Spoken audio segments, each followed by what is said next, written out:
요한계시록 21장입니다. 요한계시록 21장.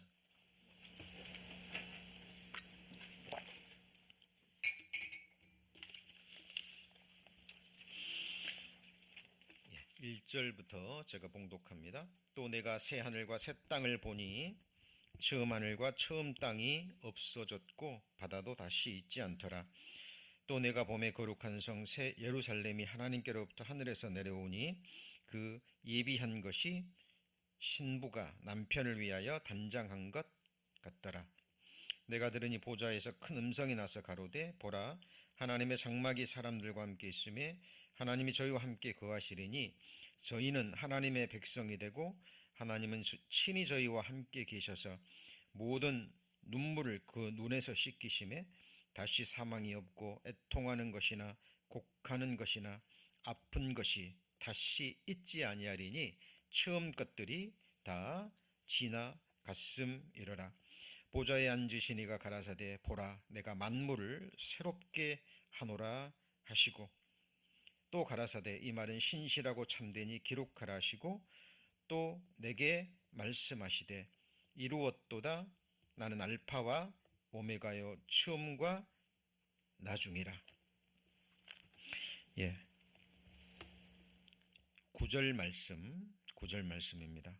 21장 9절 일곱 대접을 가지고 마지막 일곱 지향을 담은 일곱 천사 중 하나가 나와서 내게 말하여 가로되 이리 오라 내가 신부 곧 어린 양의 아내를 내게 보이리라 하고 성령으로 나를 데리고 크고 높은 산으로 올라가 하나님께로부터 하늘에서 내려오는 거룩한 성 예루살렘을 보이니 하나님의 영광이 있음에 그 성의 빛이 지극히 귀한 보석 같고 벽옥과 수정 같더라. 크고 높은 성곽이 있고 12문이 있는데 문에 12천사가 있고 그 문들 위에 이름을 썼으니 이스라엘 자손 12지파의 이름들이라. 동편의 세 문, 북편의 세 문, 남편의 세 문, 서편의 세 문이니 그 성의 성곽은 12기초석이 있고 그 위에 어린 양의 12사도의 12 이름이 있더라. 내게 말하는 자가 그 성과 그 문들과 성곽을 청량하라고 금 갈대를 가졌더라. 16절 17절은 같이 읽겠습니다.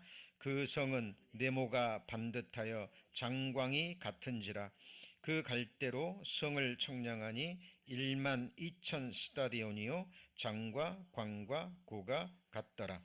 그 성곽을 청량함에 144 규빗이니 사람의 청량 곧 천사의 청량이라.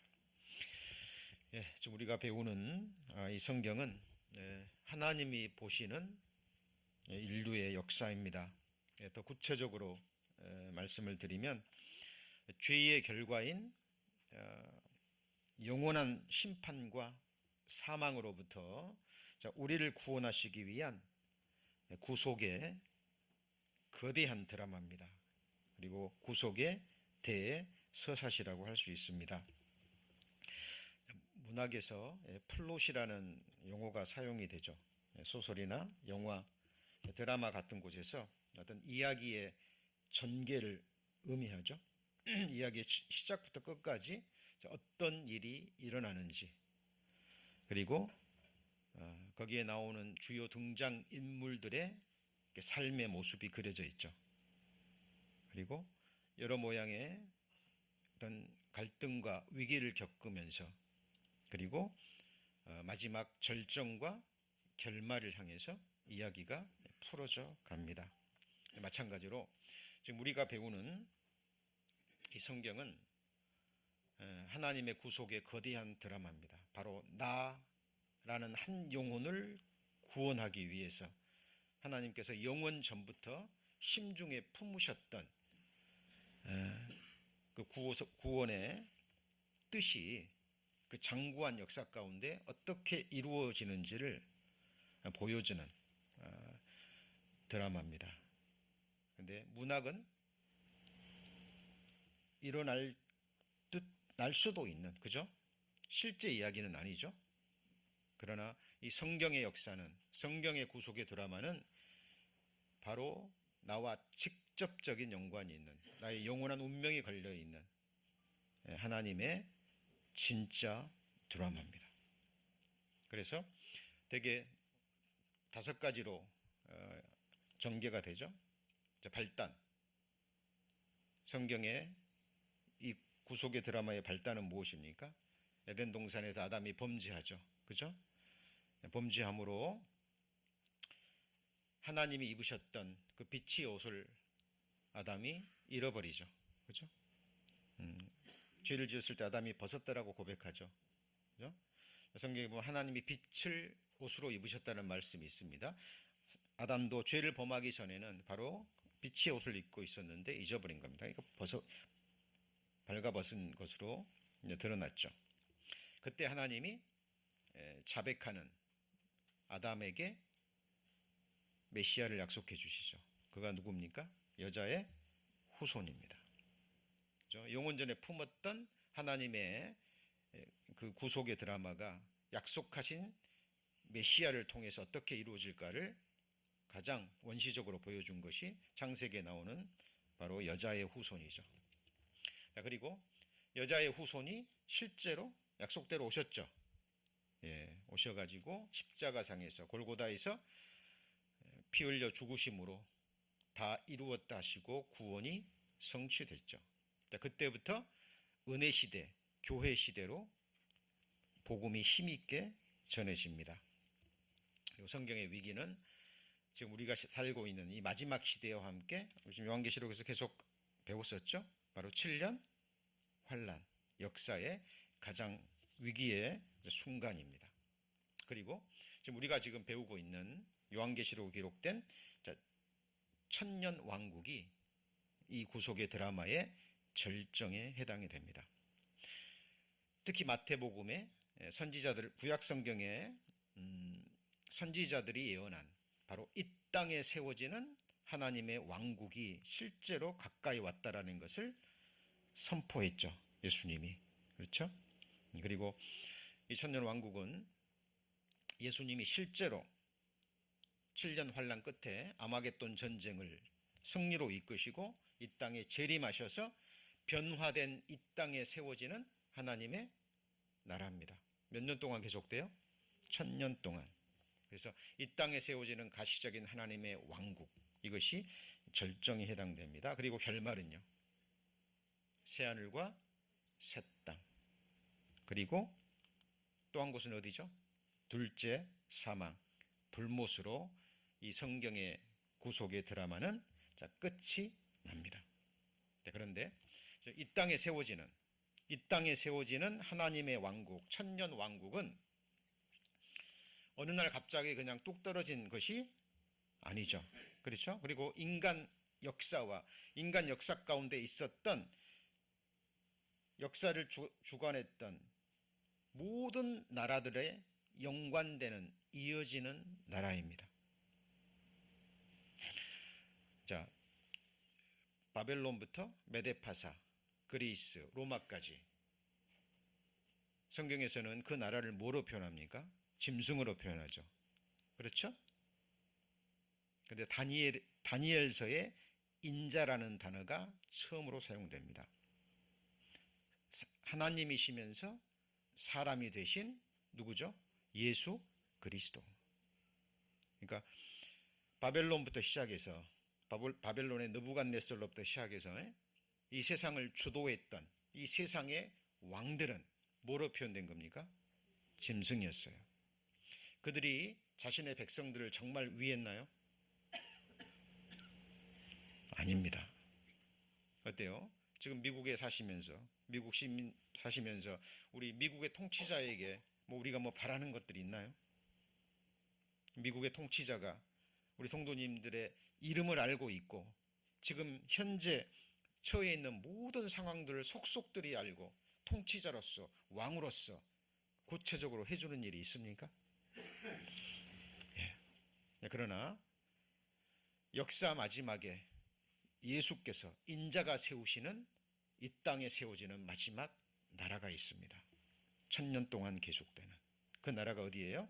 천년 왕국이에요. 그래서 이 천년 왕국은 구약 성경에 예언된 메시아가 이 땅에 실제로 세우는 왕국이에요.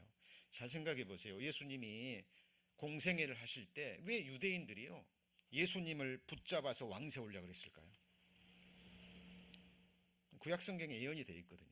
메시아가 오면 이 세상 나라를 멸하고 이 땅에 메시아 왕국을 세운다라는 구체적인 약속들로 구약 성경은 가득 차 있어요. 그러니까 유대인들이 이적과 기적을 일으키는 것을 보고 야, 이 사람이 구약 성경에 그 많은 선지자들이 예언한 우리의 메시아구나. 우리를 괴롭히는 로마 군대와 함께 이 세상 모든 나라를 멸하고 이 땅에 메시아의 왕국을 세우러 오셨구나라고 믿고 예수님을 왕삼으로 했던 거예요. 왜? 구약 성경에 너무나 많이 나오니까. 그러나 먼저는 뭐였습니까? 하나님의 어린 양으로 오셔서 우리 죄를 먼저 위해 죽어주신 것이 먼저였죠. 그렇죠? 그것들을 유대인들은 알지 못했습니다. 자, 구약 성경에 예언된 메시아의 예언을 보겠습니다. 잘 따라오셔야 됩니다. 자, 이새의 줄기에서 한 싹이 나며 그 다음에요. 그 뿌리에서 한 가지가 나서 결실할 것이요. 참 이상하죠. 이새의 줄기에서, 이새가 누굽니까? 다윗의 아버지입니다. 이새의 줄기가 나와서 한 싹에 나오는데 또 뭐가 어디에서요? 뿌리에서. 이따 찾아봅니다만은 요한계시록에 보면 나는 다윗의 자손이요 다윗의 뿌리라는 말이 나옵니다. 다윗의 자손으로도 오셨지만 다윗의 뭐예요? 뿌리, 근원이고 창조자라 그 말이에요. 예수님은 아브라함의 자손으로도 오셨지만 아브라함을 지으신 창조주입니다. 맞습니까? 자, 우리 성경을 그냥 수박 겉 읽기식으로 그렇게 배우시면 안 됩니다. 성경은 역사고 족보입니다. 자, 기억하셨죠? 이새의 줄기와 뭐예요? 이새의 뿌리입니다.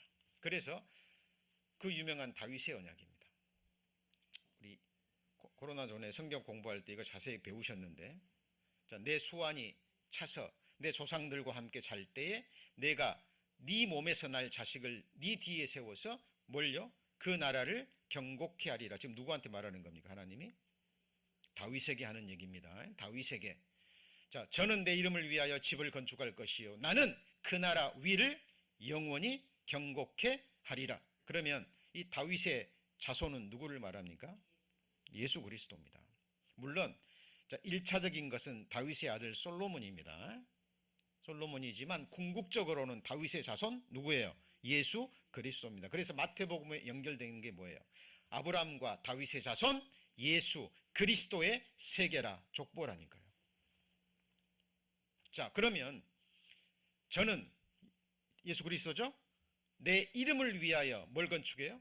집을 건축할 것이요. 이 집이 뭡니까? 하나님의 교회. 맞습니까? 예수님이 베드로에게 너는 내가 이 반석 위에 내 교회를 세우리니 음부의 권세가 이기지 못하리라 그랬죠. 지금 하나님이 세워가시는 건 뭡니까? 교회입니다. 자, 그리고 나는 그 나라 위를, 한 나라죠. 그렇죠? 영어 성경에 보면 뭐라고 되어 있습니까? I will establish the throne of his kingdom. 그랬죠? forever. 자, 하나님이 왕국을 세우신답니다. 그리고 그 나라 위, throne 기억하십시오. 자, 우리가 지금 우리 요한계시록 22장 16절에 나오는 나 예수는 교회들을 위하여, 뭘 위해서요? 교회들을 위해서.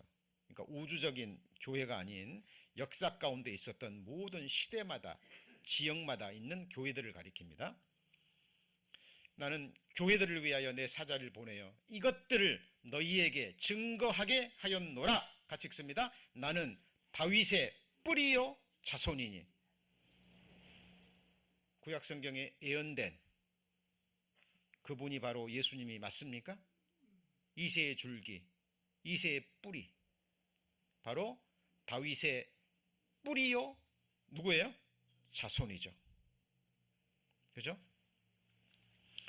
자, 사무엘하 7장 16절에 내 집과 교회를 가리키죠. 네 나라가 네 앞에서 영원히 보존되고 너의 위가 영원히 경고하리라. 이렇게 약속하신 메시아, 하나님이 다윗에게 약속하신 이 다윗의 언약이 이루어졌어요, 안 이루어졌어요? 이루어졌습니다.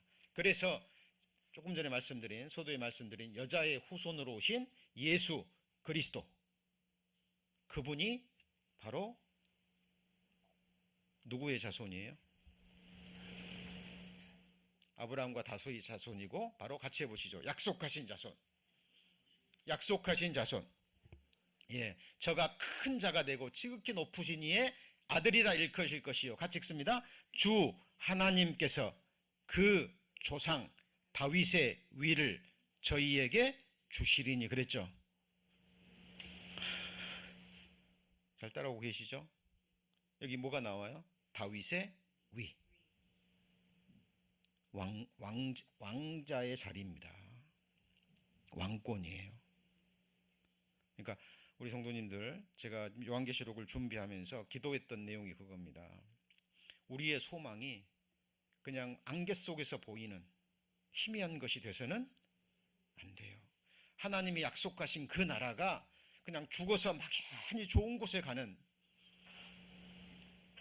그런 것들이 돼서는 안 된다라는 거예요. 성경이 증거하는 예수 그리스도가 우리에게 명확해야 됩니다. 내게 누구인지, 어떤 존재인지, 그분의 계획이 뭔지. 예레미야 29장에 너희를 향한 나의 생각은 내가 하나니 재앙이 아니라 평안이요 장래에 소망을 주려 하는 생각이라. 그 장래의 소망이 구체적으로 무엇인지 우리는 기록된 말씀을 통해서 우리 자신 앞에 명명백백하게 드러내야 됩니다. 그리고 그것을 붙잡으셔야 돼요. 믿음으로, 목숨으로. 자, 조상 다윗의 위가 나왔죠? 그렇죠? 이걸 누구한테 주신다고요? 예수님에게 주신답니다. 자, 그러면 이사야 9장 6절, 너무나 유명한 말씀이죠. 이는 한 아기가 우리에게 낳고 한 아들을 우리에게 주셨는데 누구예요? 누구예요? 예수 그리스도입니다. 그런데 그 어깨에는 뭘 메웠어요? 정사. 정사가 영어 성경에 뭐라고 되어 있습니까? 가버먼트예요. 정부입니다. 정권. 그 이름은 기묘자라 모사라. 이 아들이 누구죠? 나왔잖아요. 이 아들이 누구예요? 한 아들을 주셨는데 그 이름은 기묘자라, 놀라운 분이고 정사, 정권을 메웠고, 기묘자라 모사라, 누구예요?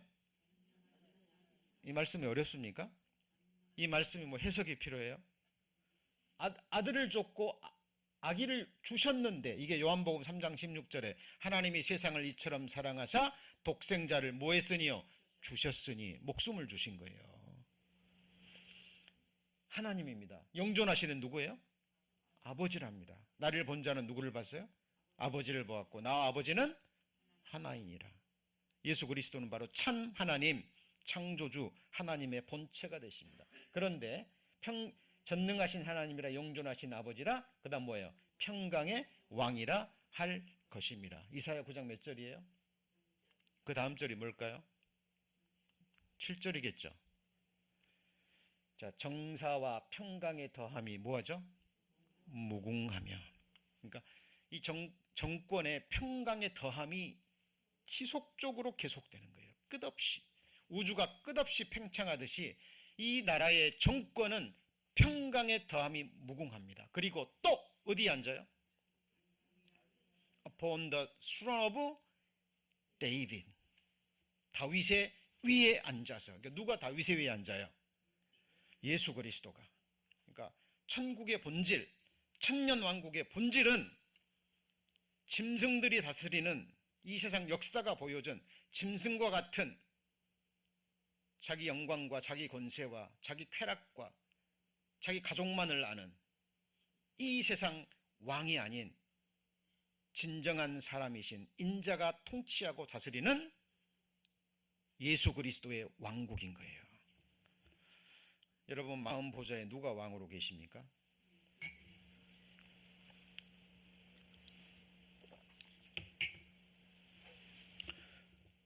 다윗의 위에 앉아서 그 나라를 굳게 세우고 자금 이후 언제까지요? 영원토록 공평과 정의로 그것을 보존하실 것이라. 여러분, 천국은 공의의 나라입니다. 공평의 나라예요. 여러분, 공평과 공의를 혼동하시면 안 돼요.